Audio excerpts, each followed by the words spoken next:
भाग्य से धन प्राप्ति के बड़े योग, स्मार्ट वर्क और इच्छा पूर्ति का संयोग।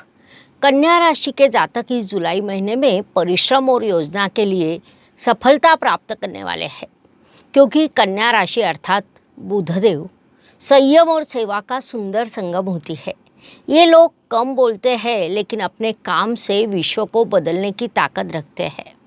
अन्य लोग जब अवसर की प्रतीक्षा करते हैं, तब कन्या जातक स्वयं अवसर निर्माण करते हैं। नमस्कार, मैं एस्ट्रो गुरुमा डॉक्टर ज्योति जोशी आप सभी ज्योतिष प्रेमियों का हार्दिक स्वागत करती हूँ। हम जुलाई 2025 महीने के राशि भविष्य को समझ रहे हैं। उसमें आज हम कन्या राशि के जातकों के लिए ये महीना कैसा रहेगा, इस पर विस्तार से वार्तालाप करेंगे।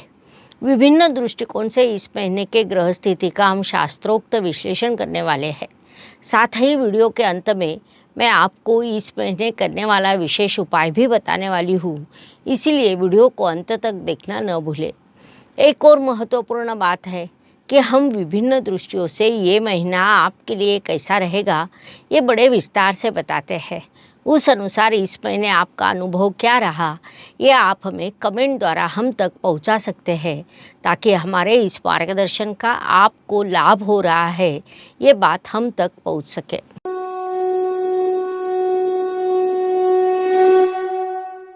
व्यक्तित्व की दृष्टि से जब विचार करते हैं, तब राशि स्वामी की स्थिति महत्वपूर्ण होती है।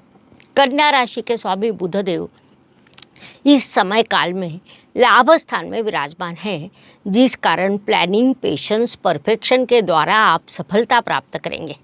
राशि स्वामी स्वयं लाभ स्थान में होने के कारण बड़ा लाभ प्राप्त होना, ये इस महीने की विशेषता कही जा सकती है। स्वाभाविक रूप से इन सभी चीज़ों का आपके व्यक्तित्व पर सकारात्मक परिणाम होगा, इसलिए इस काल का सदुपयोग करें। धन परिवार वाणी की दृष्टि से विचार करें तो इस काल में आप पैसों की उचित योजना बनाने वाले हैं। उचित स्थान पर उचित खर्च और उचित बचत, ये आपका सूत्र रहेगा। पिताजी के स्वास्थ्य पर आपने ध्यान देना चाहिए। इस महीने आपकी वाणी अधिक प्रगल्भ एवं प्रभावशाली होने वाली है। पॉइंट टू पॉइंट बोलना, ये आपकी विशेषता रहेगी। संभावना है कि अधिक स्पष्ट बोलने से आपका नुकसान हो, इसलिए अपनी बातों में सौम्यता रखें। सौम्यता से ही अपने विचार रखें। धनेश भाग्य स्थान में, वह भी स्वराशि का होने के कारण भाग्य से धन प्राप्ति के योग कन्या जातकों के लिए निर्माण हुए हैं, इसलिए इस समय काल का पूरा लाभ उठाइए। पराक्रम एवं परिश्रम की दृष्टि से विचार करें तो कन्या राशि के लिए मंगल देव की स्थिति महत्वपूर्ण होती है, क्योंकि वे आपके परिश्रमेश है। मंगल देव इस काल में आपके व्यय स्थान में विराजमान है। इस काल में आप बड़ा परिश्रम करेंगे, लेकिन उस तुलना में आपको लाभ कम प्राप्त होने की संभावना है। यात्रा के कई योग आपके लिए निर्माण होने वाले हैं। यात्रा में आपको भरपूर आनंद प्राप्त होगा। भाइयों के साथ किसी मुद्दे पर विवाद हो सकता है, उस विवाद को बढ़ने ना दे, ये सलाह आपको दी जाती है। वास्तु, वाहन, भूमि, सुख शांति की दृष्टि से विचार करें तो कन्या जातकों के लिए इस महीने सकारात्मक योग निर्माण हुए हैं, लेकिन वास्तु या वाहन का विचार करते समय भावना से अधिक व्यावहारिक दृष्टि से विचार करें। कन्या जातक वैसे भी अच्छा प्लानिंग करते हैं। उचित पद्धति से प्लानिंग कर निर्णय लेना आपके लिए लाभकारी रहेगा, ये बात मुख्य रूप से ध्यान में लें। शिक्षा, संतति, प्रणय की दृष्टि से विचार करें तो कन्या जातकों के लिए इस महीने प्रेम विवाह के योग निर्माण हुए हैं। जीवन में नए मित्र आ सकते हैं। आयोजित विवाह जुड़ने के भी योग है। फार्मेसी क्षेत्र के विद्यार्थियों के लिए ये महीना विशेष सफलता का कहा जा सकता है। इष्ट देव आपको आशीर्वाद देने वाले हैं। देवी के दर्शन के लिए जाने की आपकी योजना हो तो उससे आपको समाधान प्राप्त होगा।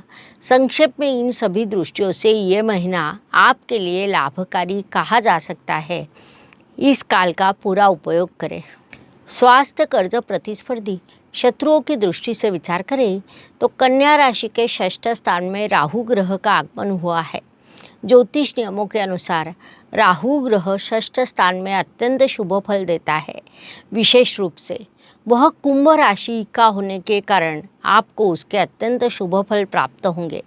शत्रुओं को आप पराजित करेंगे, प्रतियोगिता में सफलता प्राप्त करेंगे, लेकिन आंखें और थकान, इन दो चीज़ों पर थोड़ा ध्यान दें।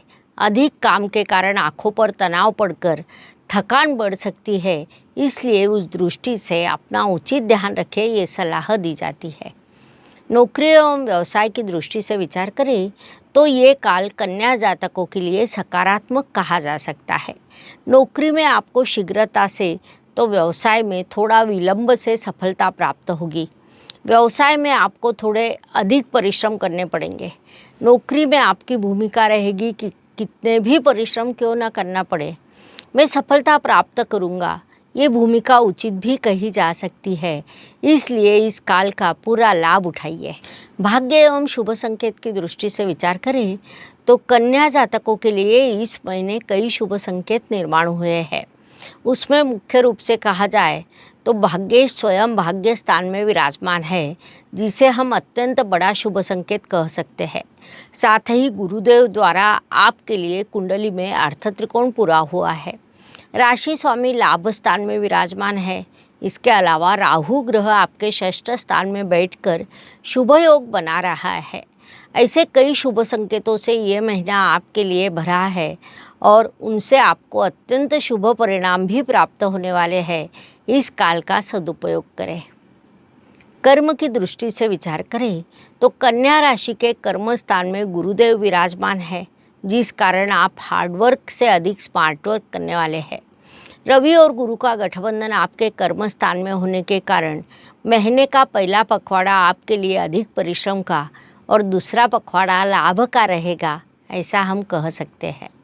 लाभ की दृष्टि से विचार करें तो आपके लाभ स्थान में राशि स्वामी स्वयं विराजमान है। दूसरे पखवाड़े में रविदेव भी लाभ स्थान में प्रवेश करने वाले हैं, जिस कारण सभी इच्छाएं पूरी होना, मन में कुछ बोला हो तो वह पूरी होना, ऐसे प्रभाव आपको प्राप्त होंगे, जिस कारण इस काल में आपने पूरा उपयोग करना चाहिए ताकि अधिक से अधिक लाभ आपको प्राप्त हो सके।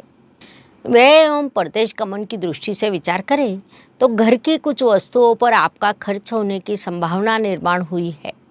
अप्रत्याशित रूप से खर्च होगा, लेकिन उस तुलना में लाभ अधिक होने के कारण उसकी अधिक चिंता न करें।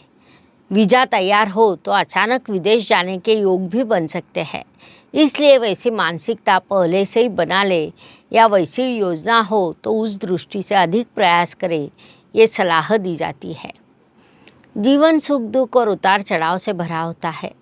कोई भी व्यक्ति संपूर्ण सुखी या संपूर्ण दुखी हो नहीं सकता। उस अनुसार हर दिन सभी के लिए समान हो नहीं सकते। महीने के कुछ दिन सुख समाधान सफलता लेकर आते हैं तो कुछ दिन संघर्ष कठिनाइयाँ और तनाव से भरे होते हैं। इस दृष्टि से कन्या जातकों के लिए 3, 13 और 22 ये दिन विशेष रूप से सुखदायक एवं शुभ रहेंगे। 1, 11 और 20 अशुभ तथा तनावपूर्ण रहेंगे। इन दिनों में आप कठिनाइयों, बाधाओं और समस्याओं का अनुभव करेंगे, तो मानसिकता पहले से बना ले, आगे बढ़े। उपायों की दृष्टि से विचार करें तो ज्योतिष में अत्यंत छोटे छोटे लेकिन बड़ा परिणाम करने वाले उपाय बताए गए हैं। अशुभ चीज़ों की अशुभता कम करने का, शुभ चीज़ों की शुभता बढ़ाने का उनमें सामर्थ्य होता है। उस अनुसार जुलाई माह का विचार करें तो कन्या जातकों ने पेड़ों को पानी देना चाहिए। हर रोज़ ओम गम गणपते नमः इस मंत्र का 11 बार जाप करें। ज़रूरतमंदों को कपड़े दान करें। विशेष रूप से बुधवार या शनिवार को कपड़े दान करने चाहिए। इन सभी उपायों के आपको अत्यंत शुभ परिणाम प्राप्त होंगे, इसलिए अवश्य करें।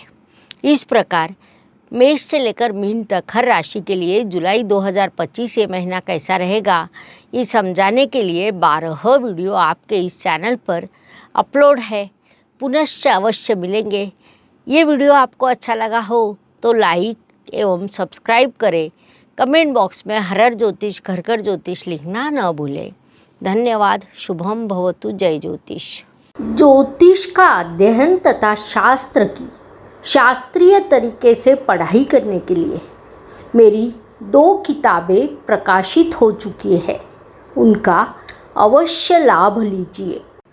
Please like, share and subscribe the channel और हाँ, बेल आइकॉन दबाना ना भूलें। धन्यवाद।